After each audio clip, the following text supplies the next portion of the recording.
परेशानी आती है तो हमारे ही भूल और अज्ञान के कारण परेशानी आती है। और संसार है वास्तव में, तथागत बुद्ध ने तो कहा है कि संसार सर्वम दुखम, ये संसार पूरा दुख का ही रूप है। पर ध्यान रखो, दुख का रूप है तो उस दुख का कहीं कारण भी है, और वो कारण क्या है? अगर आपने उन कारणों को खोज लिया तो आपको फिर सुख भी मिलेगा, दुखों का खात्मा हो जाएगा और सुखों की उत्पत्ति होगी। कारण क्या है दुख का? दुख का कारण है हमारे अंदर में सुख की चॉइस, सुख की मांग। चाहत सुख दुख संग न छाड़ा। सदगुरु कबीर साहब जी ने कहते हैं कि हम चाहते तो सुख हैं, लेकिन दुख हमारे पीछे लगा रहता है। सुख कैसे चाहती हो? सुख ऐसे चाहते हो तुम कि तुम दूसरे को तो दुख देना चाहते हो, तुम स्वयं सुखी होना चाहते हो। तुम पड़ोसी को दुख देना चाहते हो, दुख आयो तो पड़ोसी तने को कर दो, और सुख आओ तो तुम जेठ भरे बैठे। पर ध्यान रखो, ये तुम्हारी, यही हमारी भूल है और यही हमारा अज्ञान है। आप ये निश्चय कर लो कि मेरा परिवार में सुख और शांति रहे, कैसे भी जाए, कुछ भी मुझे जोखिम उठानी पड़े। परिवार ही नहीं, हमारे पड़ोसी, हमारे मित्र, हमारा समाज, हमारा गांव, और पीड़ा है तो ये ध्यान रखो। अगर समझदार कोई आदमी है, मैं एक उदाहरण के साथ बताऊं, अगर आपके शरीर में कहीं पर पीड़ा है तो वो कौन की पीड़ा है? पैर की पीड़ा, पैर की पीड़ा है कि तुम्हारी पीड़ा है? चाहे वो पैर के अंगूठा में दर्द हो रहा हो, चाहे हाथ की उंगली में दर्द हो रहा हो, चाहे आंख में दर्द हो रहा हो, चाहे पीछे पीठ की रीढ़ में दर्द हो रहा हो, चाहे पेट में दर्द हो रहा हो, वो दर्द तो दर्द है, और वो दर्द तुमको झेलना पड़ेगा पूरा, वो तुम्हारा ही दर्द है। ऐसे ही हमारे अगर पड़ोसी को दर्द है तो फिर वो पड़ोसी के दर्द में भी वो तुम्हारा दर्द है, ऐसा समझ आना जाए। ये समष्टि रूप से और व्यष्टि रूप से। समष्टि रूप से अपने शरीर में कहीं भी कोई पीड़ा है तो वो हमारी पीड़ा है, और व्यष्टि रूप से अगर समाज में कहीं भी, हमारे गांव में कोई परेशानी है, कहते ना भैया वहां घटना है गई एक, हमारे यहाँ सत्संग हो रहा था उस गांव में, तो कोई एक बहू बेटी खत्म हो गई तो मोहल्ला पूरा उस दिन नहीं आया। ऐसा होता ही है। तो हमने तो कही भैया बंद कर लो, महाराज वैसे काम बढ़ो बहुत बेबासरे पे, आज को भंडारो हुए तो बंद तो कैसे करें, और माइक फाइक कछु बंद कर दे ऊपर के, और उधर से लोग भी कम आए। तो ऐसे ही गांव में जब किसी प्रकार की किसी को पीड़ा होती है तो वो सबकी पीड़ा होती है।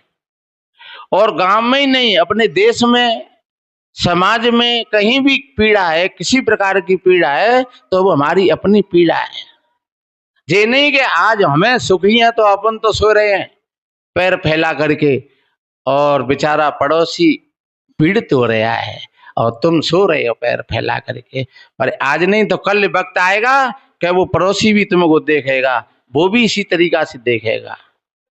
इसलिए किसी की पीड़ा को जे मन समझो कि आज नहीं, ये तो ऐसे ही मरेगो, और ये भी मन समझो कि हम ऐसे ही बने रहेंगे, तुम भी एक जैसे नहीं रहोगे। आज हैं वो कल नहीं है, कल हैं वो परसों नहीं है। तो ऐसा एक प्रेम, ऐसी समता अपने परिवार में बना करके रखो, समाज में बना करके रखो, और एक एक को समझो। तो ऐसी समझ जब बढ़ेगी, कहीं कोई किसी पर कोई व्यंग करता है, कोई किसी की चोली करता है, वो ऐसा है बाने कौ तरीका से कोई बात कही है और दूसरों कौ तरीका से ले उड़ो, तो समझ लो ये किसी की मजाक उड़ाना वो आपकी ही मजाक है। वो ये मन समझना कि हम जाकी मजाक उड़ा रहे हैं, वो आपकी मजाक है। अरे जैसे अब कोई भजन गा रहा है और किसी का भजन बिगड़ गया और हम उसकी मजाक बना रहे हैं, कल तुम्हारा भी बिगड़ सकता है। आज तुम कोई काम कर रहे हो और कोई दूसरा कर रहा है, वो किसी तरीके से बिगड़ रहा है, तुम्हारे पर बन जाए तो थोड़ा सहयोग कर दो, और नहीं बने तो कम से कम चुप तो है जाओ, मौन ही है जाओ। भागे भाई के भैया हम जाए अब सुधारू ना सकते ही, तो फिर अब जा में हम धूलू नहीं डारे, अब चुप हो जाए, शांत हो जाए। पर जब अपना बिगड़ता है मामला तो मुंह लटक जाता है, और जब दूसरे का बिगड़ता है तो फिर बड़ी खुशी और बड़ा बाजी, और अरे भैया जो है सो है, और वो है सो है, और वो है सो है। पर यही हमारा सत्संग है। सही, आपकी स्मृति में होश का दीपक जलता रहे, एक दूसरे को एक दूसरा समझता रहे। यही, कोई किसी का नाम रटना भजन नहीं है। आप राधे राधे कहते रहो, आप राम राम कहते रहो, आप गुरु गुरु कहते रहो, कबीर कबीर कहते रहो, और मोते तो कह रहे हो कछु, भीतर में रह रहो कछु, तो वो कहना सुनना कुछ नहीं है। इसलिए एक भजन सुनाए, समय अपनी ओर चल रहा है।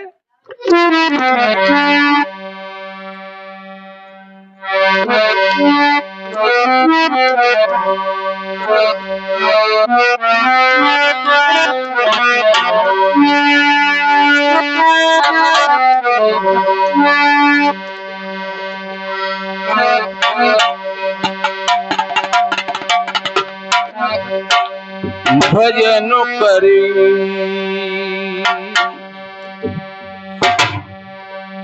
भजन का मतलब ये नहीं है कि आप कोई नाम रटते रहो।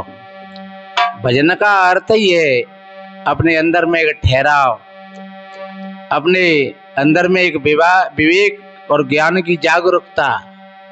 हाँ, और जब कभी बैठो तो बैठ जाओ ध्यान पर, और अपने भीतर के विकारों को देखो, और फिर ये भी देखो कि हमारी ये आंख देख रही है। आंख तो एक यंत्र है।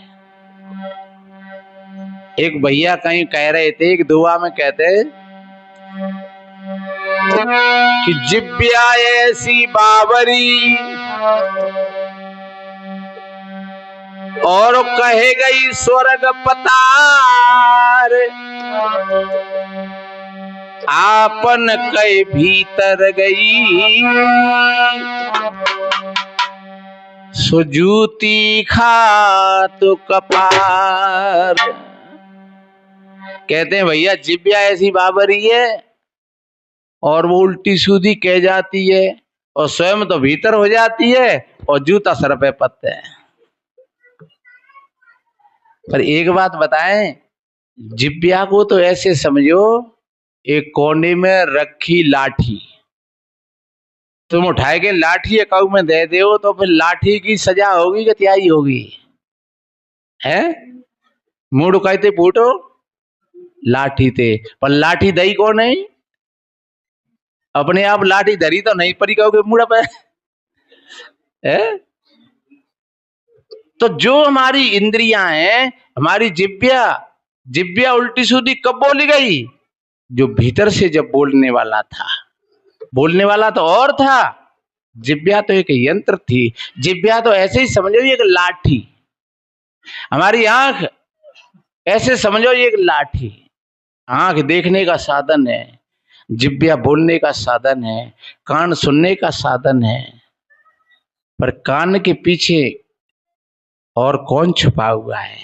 जो सुन रहा है कान से, जो देख रहा है आंख से, और जो बोल रहा है वाणी से, और जो खेल रहा है मन से, वो कौन है? वो आंख नहीं है। क्योंकि जो अंधे लोग हैं वो कहता है मेरे आंख नहीं है, जो बहरा आदमी है वो कहता है मेरे कान नहीं है। तो इसका मतलब ये आंख नाक कान ये अपनी मर्जी से ये कुछ नहीं करते हैं। क्योंकि करने, अरे कहू मुर्दा दे कहू कह रहे ने कि भैया तू गाली दे दे कहू से, तो कोई मुर्दा गाली नहीं देगा किसी से, क्योंकि बाकी अंदर में ही नहीं गाली देवे वारो। हाँ मोह तो है, लेकिन वह मोह से काम चलाए वारो ना तो ये है वो नहीं है। आंख तो है लेकिन जो देखता था आंखों से अब वो नहीं है। कान तो है लेकिन कानों से जो सुनता अब वो नहीं है भीतर में। तो बस वो ही हमारे अंदर में होश जग जाए, हमारी स्मृति में होश का दीपक जन जाए, तो समझ लो आपका भजन चल रहा है। बैठते उठते खाते पीते, और जब बैठे हैं तब एकांत में बैठ करके और देखो, एक एक अपनी गलती को देखो और उसको भी देखो कि भीतर में ये सारी चीजें कहां से उठ रही हैं। हम बोल रहे हैं तो ये शब्द कहां से आ रहा है? शब्द हमारा कंठ से आ रहा है कि हृदय से आ रहा है कि नाभि से आ रहा है कि फिर और कोई सत्ता है इसको समानने वाली? जब उस सत्ता का रूप बिगड़ जाता है तो फिर मुख से हम गाली देते हैं, आंखों से भी गलत देखते हैं। जैसे कोई बढ़िया पानी भरा होए और बाह में आ गया कोई भैंस पड़ा लौट जाए तो वो पानी कैसे हो जाएगा? वो कीचड़ हो गया। और उस पानी को फिर तुम शुद्ध करने के 1000 प्रयास करो, लेकिन जितना तुम शुद्ध करोगे बाह में डोलोगे फिरोगे उतना ही पानी और बिगड़ता चला जाएगा। तो वो पानी फिर कैसे शुद्ध होगा? वो पानी शुद्ध होगा कि आप चुपचाप किनारे पर बैठ जाइए, शांति से बैठ जाइए और देखते रहिए 1 घंटा 2 घंटा, तो वो पानी धीरे धीरे अपने आप वो शांत हो जाएगा और साफ हो जाएगा। क्योंकि जो कीचड़ उठ गया था वो नीचे बैठ जाएगा और बिल्कुल पानी एकदम झक हो जाएगा। तो पानी साफ कैसे हुआ? तुमने किया? तुमने नहीं किया। ऐसे ही हमारे अंदर में भी जब कोई भैंस पड़ा लौट जाए, भैंस पड़ा को मतलब जानते हो है? हाँ, ये बेकार है। जब ये बेकार अगर लौट जाए हमारे भीतर में तो हमारे भीतर को ये विचार रूपी धारा फिर गदली है जाते हैं। तो फिर क्या करें ऐसी स्थिति में? हम चुप शांत बैठ जाए, कहूँ एकांत में 1 गिलास पानी पी ले और चुप शांत बैठ जाए और फिर देखें अपने आप में कि ये कांते शुरुआत भाई, तो तुम अपनी जगह पर पहुंच जाओगे और तुम्हें शांति मिल जाएगी। शांति यूं मिल जाएगी कि अगर दूसरे व्यक्ति ने किया है कुछ तो तुम्हें शांति मिल जाएगी। अरे के करो बहाने में क्यों परेशान हो? चलो मान लो बहाने तुमसे गाली ही दी, तो बहाने गाली क्यों दी? तो बाको मोह बाकी जीव बन दे दी, पर बाके वो गाली दे दी तो गाली देना पाप होता है, बाको भुगतान वो करेगा, तो फिर मैं क्यों परेशान हूं?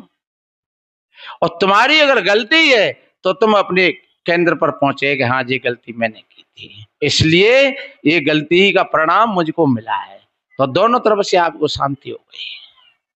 अगर उसकी गलती है तब भी शांति हो जाएगी और अपनी गलती के केंद्र पर पहुंच गए तो तुम ठीक आदमी हो, तो अपनी गलती का तुम सुधार कर लोगे। इसलिए मेरे भाई बहनों ये सत्संग है और इसी का नाम भजन है। और ये बात 1 दिन की नहीं है, 2 दिन की नहीं है। संतों ने ऐसा कहा है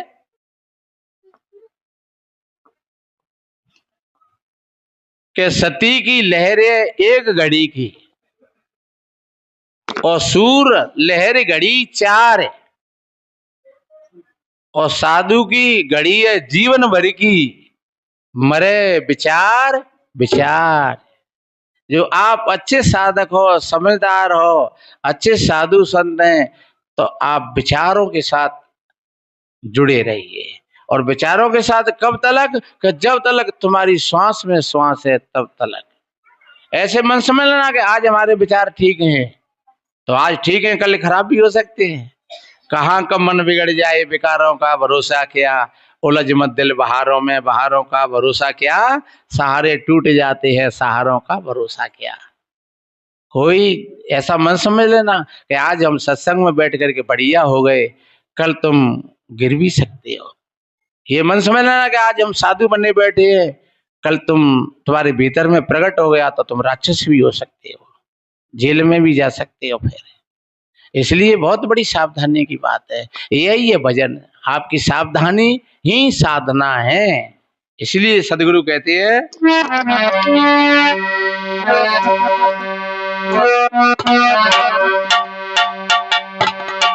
भजनों करे जग में जीवन सार,